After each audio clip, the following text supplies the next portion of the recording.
Hey guys, welcome back. So I have got my March monthly favorites here for you today. So what I like to do in these videos is I quickly mention my overall Friday favorites, like my standout favorites from the month, and then I've got other things to share with y'all. So I have got a skincare thing, a hair care thing, a random like food favorite, like a snack thing, and then books to talk about. So we have got some good stuff to chat about in this video. So if you're new here, my name is Leslie. Welcome.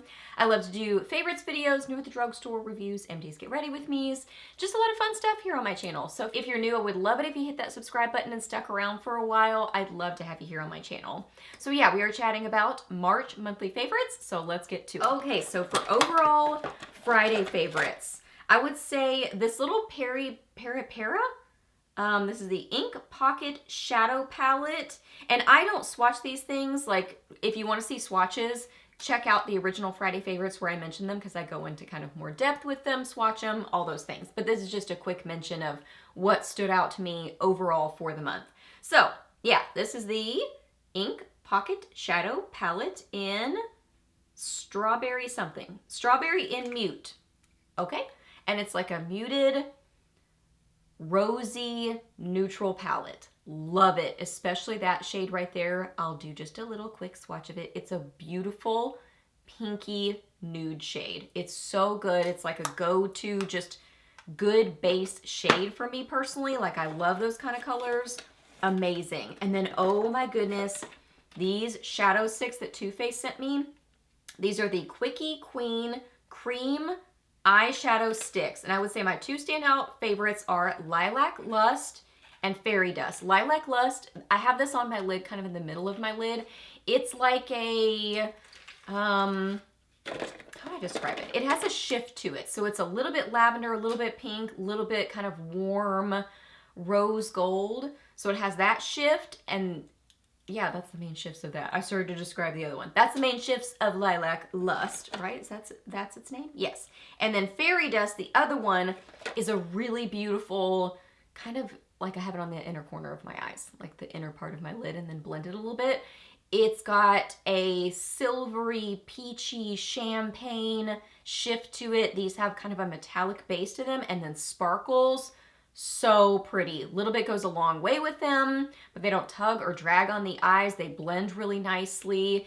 If you want that like strong, metallic, intense look on the eyes, just use a little bit more product. But if you want something a little bit more subtle, just use a tiny little bit and then blend. And it is just so pretty. A little hint of a sparkle and metallic sheen. I am loving these so much. So fun. Okay, for blush, I think my standout favorite would have to be, because I kind of kept reaching for this, the L'Oreal Lumi Le Liquid Blush in Dewy Bright Pink. A little bit goes a long, long way with this. You don't need very much product, at least me personally with this shade. I have to be pretty light-handed with it, but it's a beautiful kind of warm pink. I think it's really pretty for kind of spring into summer. It's a really pretty blush. And then I think these are a standout favorite because I really, really like these. The Moira Love Spell Powder Blushes. I would mostly use this one, Cupid's Touch, kind of like this, up even kind of almost like a blush bronzer, and then just a tiny bit of this bright pink, Love Me Pink. The two shades that I got in these are matte, but I think they have like glowy, metallic-y, I don't really know, question mark, kind of colors, but I got ones that are more matte, really, really beautiful. I would say my standout lip favorite would have to be Revlon Primrose. Such a beautiful, just light neutral pink. I have this kind of on the inner part of my lips.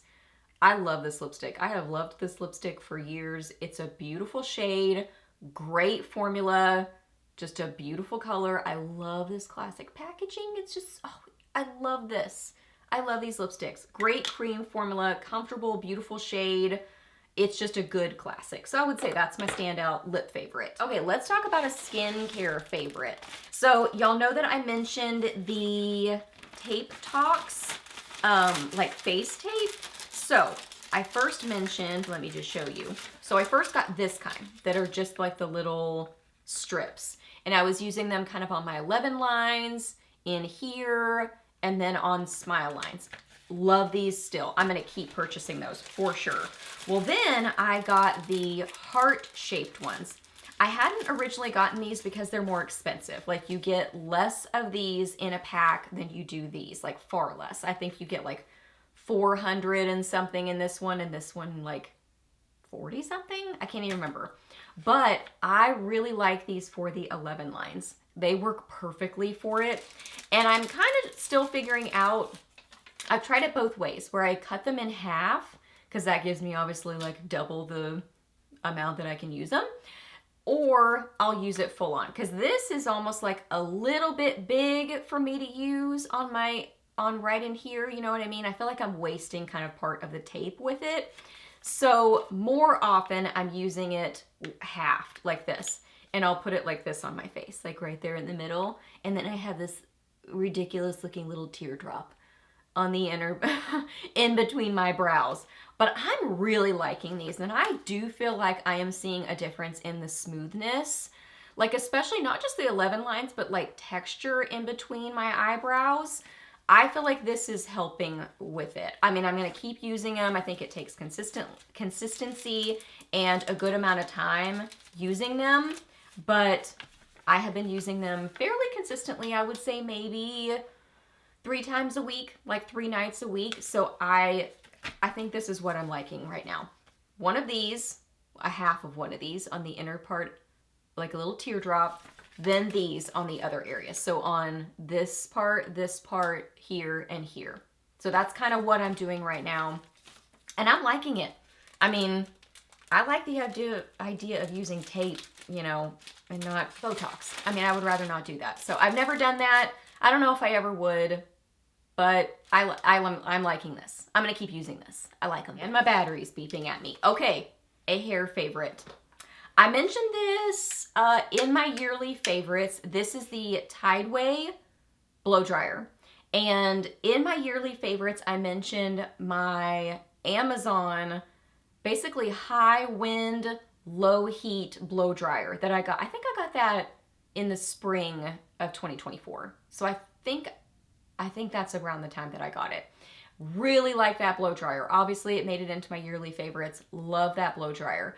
Well, then I got this during a Black Friday sale, because this is supposed to be like a, you know, luxury professional blow dryer, and it's way less than, it's not a $250 blow dryer. I think like normally it's around $80 or so, but I got it during a Black Friday sale, so I think I got it around $60, and I think the one I got on Amazon was around 40, I think 40. I don't even think it was 45. So anyway, I really like that Amazon blow dryer a lot, but I think I like this one even better. So this has even higher wind speed to it. Now this is the pink one that is the, oh gosh, it's their like higher level one. Starts with an A. I can't remember. I'll list it for you. But this one I think is supposed to have added technology to it, like something about, you know, how it retains, I don't know, how it retains moisture in the hair or something. It's supposed to do something extra. But what I like about this a little bit more than the Amazon one is that it has higher wind speed. And I think my hair looks a little bit smoother with this one. And it's just faster to blow dry my hair. I'm using it less amount of time than the other one because it has more wind speed. That being said, this is heavier in weight, so it's kind of less comfortable to hold than the Amazon one. So that's a benefit of the Amazon one over this one. I'll link that one for you too, just so you have both linked down below for you. So this one's a little bit heavier. This one, both of them, I had to kind of learn how to blow dry my hair with a lot of wind speed. Because in the past, I've just done this with, you know, my blow dryer like all around. My hair will go everywhere, or would go everywhere. I cannot do that with these, because if I do that, my hair is a tangly mess. So I have to really hold it very still and just move it like this. I blow dry my hair with my head flipped upside down. And just maybe lift up my hair and kind of move it with my hands, or I'll use my brush to do that. I use the directional nozzle with it. This one comes with, I think, a couple of attachments. I think it depends on like how you buy it, like what set you get or whatever. But anyway, I use the directional nozzle so that it's not just blowing my hair everywhere. And doing that, and all my hair care things that I use, like all my products in my hair is not tugging, my hair is not getting tangly. nothing. So there's just a little bit of a learning curve with it. So this one is a little bit heavier, and because of the higher wind speed, I did have to kind of learn how to use it. But I love this blow dryer. And I have even started blow drying my hair sooner, like not doing as much air drying, because you know, you can kind of do your own research. There is some like debate of, is it better to air dry your hair, or is it better to go ahead and blow dry your hair on a lower heat setting so that you seal the cuticles quicker? I think it depends on your hair type. I think you have to do your own research and decide for yourself. But me and my hair type, I think my hair does so much better blow drying it, for sure. Not air drying. That does not work for me. But blow drying it and blow drying it quicker, like not letting it air dry very much. I'll leave it up in my towel for a little bit, do part of my makeup, and then go ahead and blow dry my hair. So, but yeah, it's fast. I'm trying to think of anything else. I put it on the purple setting, which is rotating. So it rotates between warm to cool. So that's supposed to, I think, give you more volume, something like that. Like it locks in volume or something. So that's what I've been doing. I really like this blow dryer a lot. I would recommend both, the Amazon one or this one. I think it depends on what are you looking for. Are you looking for the highest wind speed?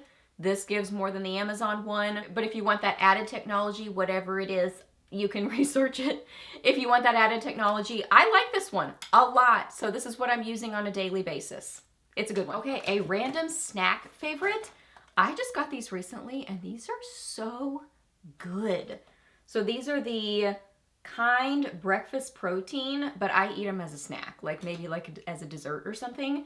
8 grams per serving. This is in the almond butter flavor. Oh my goodness, this is amazing. So many protein bars, it seems like, or breakfast bars or whatever, are chocolate. And I don't dislike chocolate, but it's definitely not my favorite. Like if there are dessert options or flavor options, I will almost like hardly ever pick chocolate as the one that I want. I'll go with like vanilla or strawberry, but usually like vanilla. I like the creamy, kind of cakey sort of flavors. Almond, like I like that kind of a flavor. So anyway, it says sustained energy from 100% whole grains, 21 grams per serving, good source of protein, gluten-free. Yeah. So it says oats, millet, buckwheat, amaranth, and quinoa. Anyway, I really like these. They're very good. The almond butter ones, and it comes like this thing that I got has 12 bars, and it comes in little like packs of 2. Ooh, they're just good. They taste like, they kind of almost remind me of like an oatmeal raisin cookie, but not the raisins. That's, I would say, the closest that I can think of how to compare it. But yeah, oh, what does it say? Made with 5 super grains. Whatever that, oh, I guess that's the maybe oats, millet, buckwheat, amaranth, and quinoa. Maybe that's what that is. Anyway, I think that they're really good. I'm enjoying those. Okay, let's talk about books. And I'm trying to figure out how I want to, I always like wonder, how should I talk about these? The order of how I read them, or order of which one's my favorite. I think I'm gonna go in order of which ones are my favorites. And there's a little bit of a, ooh, I don't know which one of those. Anyway, let's just talk about books. So first off, I read Bad Blood, which is the last one in the Natural series from Jennifer Lynn Barnes.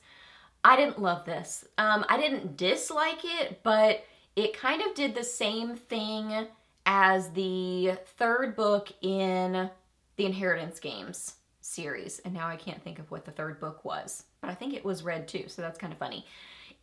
It's like the story got very complicated. And I think it depends on what your preference is in books, but I don't like super complicated, where I have to remember who is who and how they were connected with what, and like all the puzzle pieces fitting together. If there's a lot of puzzle pieces, I'm getting confused and I'm getting lost and I'm losing interest. So that's kind of what happened with this one. And my favorite book in this series was the one that kind of focused more on the characters. I realize I'm a character driven or character focused reader. Like that is my preference. I love a character focused book. So this one seemed like, yes, it did focus on the characters, but it was more focused on the mystery and all the pieces of the mystery throughout the series kind of coming together. And that was a lot of different things coming together. So, I mean, I was glad to kind of learn things and get to the end of the series, but I was sort of like, huh? You know, a little bit of that. I wanted more kind of the characters and their stories kind of coming together. And it did, but it just wasn't the main focus of the book. Then I started reading the Shatter Me series. So I have started reading this. I'm liking this. It's a dystopian young adult series. It says young adult, but honestly, I would say like upper young adult to new adult, because there is not a ton of cussing, but there's cussing in it, and it's words that I hate. So don't love the cussing in it. And I'm trying to remember, there wasn't like full on spicy scenes, but it gets pretty, a little bit steamy. You know what I mean? So I think it just depends on, you know, personal preference if you are a reader in that age range, or if you're a parent, like what your preferences you know, are for your child. Anyway, but for me, I would say this seems like upper YA to new adult, in my personal opinion. So, but I'm liking it. It's like the premise of it is she basically can't touch anyone. If she touches someone, they are hurting. Like she's hurting them without intending to, and it's a question mark of what is that about. So it kind of goes from there. That's really kind of all I knew about it when I started reading it. And this was written a long time ago. I don't know if this was her first book, but I mean, you can tell that it's like was written a while ago, or that it was her first book. Like the writing is not, you know, lyrically beautiful or anything, but it kept my interest, and you're in the main character's head, so it's kind of written in that way. So it may just be very purposeful, but it's enough that it kept my interest for sure. I'm going to keep reading the series. I am intrigued on what's happening. So I read the first one, and then I read the first novella. So you can kind of look up the reading order. This, like the printed books for the novellas, have 2 novellas in each book. So I read the first novella in this book that goes after this book, if that makes sense. And I liked the novella. It focuses on a character on this book, and you kind of get more of his, like an insight into his mind, and it's a first person POV. So you kind of get more of his thought process, which I thought was interesting. Okay. This is what I will say about reading. I kind of was feeling a little bit like reading slumpy, like not, I don't know, for how much I was loving fantasy, I needed a little switch up. So I've been reading more romance, and that definitely helped. So like just kind of switching up the types of books definitely helped. And now I'm like totally, you know, excited about reading. I think, you know, just switching up what you're reading, I think makes a big difference. Okay, which one? Let's talk about both of these. I really liked both of them, but neither of them were perfect. So this one is First Time Caller by B.K. Borison. This is based on Sleepless in Seattle. So her, I think she's 12-year-old daughter calls into his radio station, and he has kind of like a sort of romance, dating, sort of a radio show. And so her daughter calls in about her very Sleepless in Seattle coded, and it was very cute. Like there's a lot of friendship in this book that I really, really liked.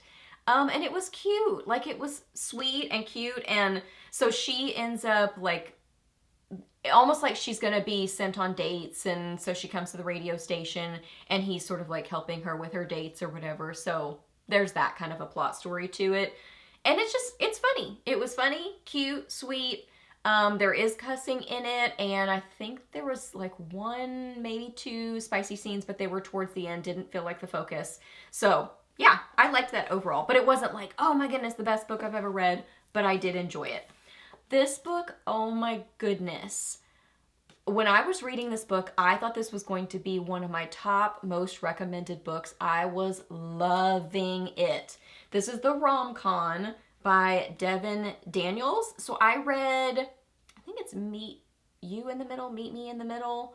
I read that book from her several years ago, and I think they were both like campaign managers for different political sides.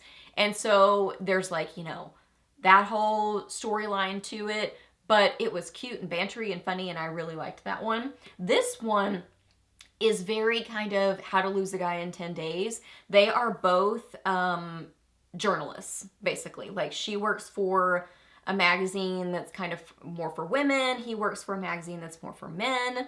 And they're like kind of battling their magazine sort of battle. So they end up meeting, and the story kind of goes from there of what happens with that.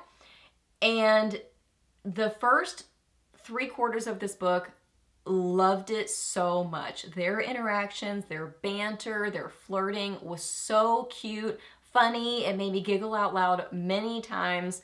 Was absolutely loving it until the third act conflict. And then that was like, oh my, like it seemed very blown out of proportion. I didn't like how he behaved, that it was kind of like, seems like a red flag.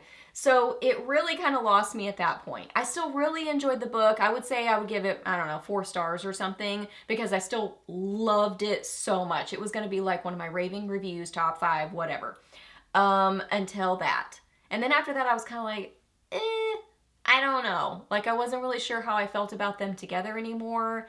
And I didn't feel like there was enough kind of discussion of everything. It's sort of like it just wrapped up in a little bow really quickly. So that was the one thing about it. I still would recommend this book, but that was the one thing about it that made me go, not an overall standout favorite, but still really liked it. Okay, I also read I would say these are my 2 standout favorites for the month. The Doctor's Lady. So this is a Christian historical fiction. This is by Jodi Headland. She is one of my favorite Christian authors. If you are wanting to try Christian fiction, I really, really like her writing style. She's very easy to read. She's great at writing, especially like I've read her time travel series that's newer.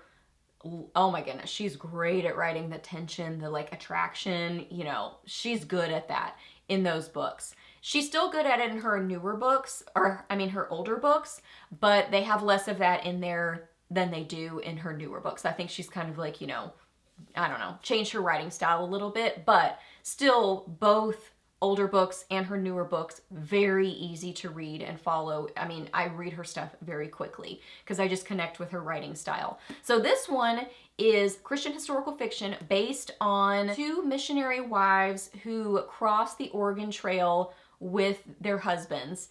But she originally wanted to be a missionary to India, and I guess the like missionary board or whatever changes the rules that they have to be married. Men can't go on their own, women can't go on their own, they have to be married. So she had no plans on getting married. There's kind of a side story, side plot to that whole aspect for her, like why she has planned not to get married. And I'll go into that, try to remember to go into that in a second. And then there's a doctor that he wanted to go across the Oregon Trail and be a missionary, but then his plans are kind of thwarted because he's supposed to get married. So they enter kind of a sort of marriage of convenience. And it was very interesting that she has like an author's note at the end about the characters that this book is based on. Very interesting. So definitely read the author's note at the end. But anyway, they enter this kind of arranged marriage of convenience sort of situation, and it's about their journey across the Oregon Trail. So it was a lot of different things happening. There's a little bit of faith in this. It's not a ton, but a little bit. It's their relationship, them kind of falling in love. It's their struggles of, you know, the environment, what they're going through. But there's side characters that are really beautiful. So her side story, check your trigger warnings. I could not have read it probably 5 years ago, but reading it now, it was very sweet. And I really appreciated how it wrapped up. I kind of had a question mark of how is this going to go? What's going to happen here? And I really appreciated how it wrapped up. So that's kind of all I'm going to say about it. But it was a beautiful book. It was really pretty. So I really like Jodi Headland. So if you are wanting to try Christian fiction, these are the authors I love. I love Francine Rivers. I love Gabrielle Myers. I love Jodi Headland. I like Julie Klassen, but not as much as the other 3. So those are my main, like, kind of historical. Well, Francine Rivers, she writes historical, but then also, like, more contemporary, too. Anyway, historical / contemporary, but then also contemporary. I don't think she's technically Christian fiction, but clean fiction. I love Cindy Steele. So those are just some little side notes of recommendations. Okay, and then last up, A Novel Love Story by Ashley Poston. I love this book. I feel like a lot of people, this cover, first off, this is beautiful. I love this. It's so bright and beautiful and fun and like almost 80s colors. Love it so much. But I feel like I'd heard people saying that they were kind of disappointed by this book, but I thought it was so cute. I was totally invested in the storyline. I didn't like it as much as 7 Year Slip, but I still loved it. Like, I would say it's still a 5-star. So the premise of this is that she's going kind of on a little book retreat by herself, and she ends up kind of getting into rain and pulling off into this town, and she realizes this town is the town from her favorite book series. So it's like this magical town that she's in. So she's recognizing the characters from reading about them. It's so fun, and it's a romance because there's a guy there who works in a bookstore, and so there's like bookstore cuteness, and there's cuteness with them. It was really sweet. A little bit of cussing. I don't remember it being over the top. I think there was one spicy scene, but it wasn't overly descriptive, I don't think. But I think it was in there. But anyway, totally, like, I was very comfortable with it. I mean, I always prefer there not to be spice, but if it's in there, you know, maybe like one scene that's skippable or not very descriptive. So this, I totally am going to keep reading Ashley Poston. So I really loved this book. I thought it was so cute. Okay, so those are all my favorites. So I hope that you really enjoyed this video. Please give a thumbs up if you did.